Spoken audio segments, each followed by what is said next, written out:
Vladimir Putin's directives have led to a full-scale invasion of Ukraine by Russia.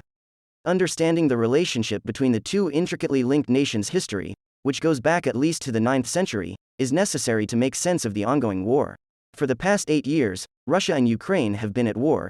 In 2014, Russia exploited political unrest in the neighboring nation to capture and impose military rule over Ukraine's southern Crimean peninsula.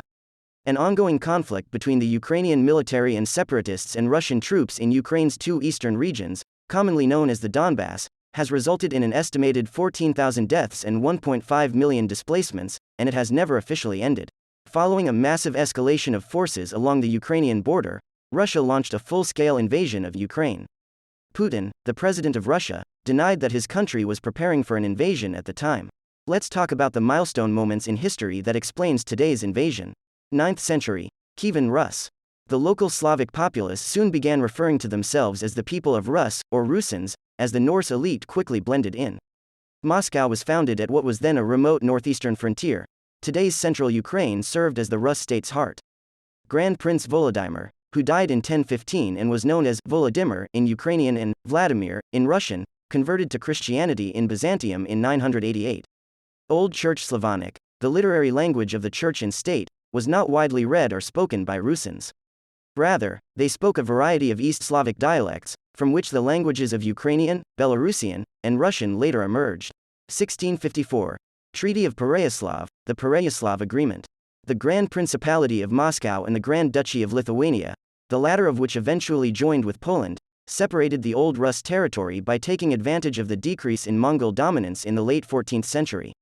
On Poland's southern border, a new social group of Ukrainian Cossacks formed to protect it from Crimean Tatar attacks. The Ukrainian Cossacks were a sizable force of free people, many of whom were emancipated peasant serfs, who protected Poland's southern steppe frontier against invasions by the Turks and Tatars. 1876. The Ems Act. The final vestiges of Ukrainian autonomy were removed by Catherine II in 1764, and the Cossack stronghold on the Dnieper was demolished by the Russian army. However, Ukrainian peasants were eventually enslaved. Cossack officers could claim noble status because the empire agreed to accept them as equal to Russian nobles so long as they could provide the necessary documentation. 1918. Ukrainian independence. Patriotic Ukrainians set up the Central Rada, Council, which quickly transformed into a revolutionary parliament after the Russian monarchy collapsed in 1917 as a result of war and political strife.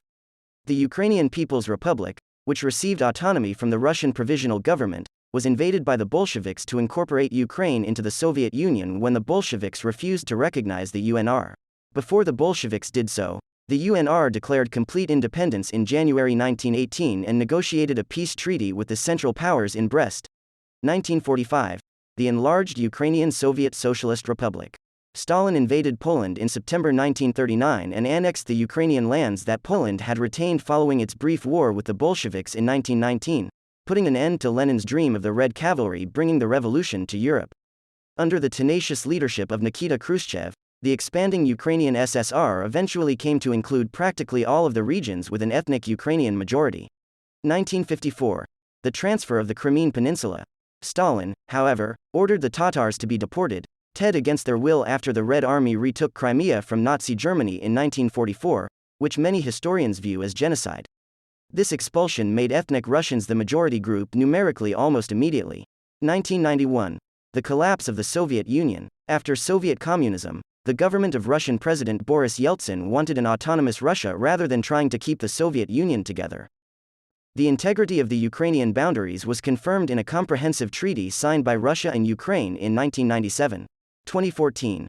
The annexation of Crimea and the war in the Donbas. Russian authorities used the unrest to impose military rule over Crimea, a move that was confirmed by immediate presidential elections and approved by the parliament. They predicted that the local Russian population, drawn by greater wages and better career opportunities without having to learn Ukrainian, would favor the peninsula's integration into Russia. Nevertheless, this tactic only succeeded in the Donbas, a devastated industrial area with a predominance of Russian speakers. 2021.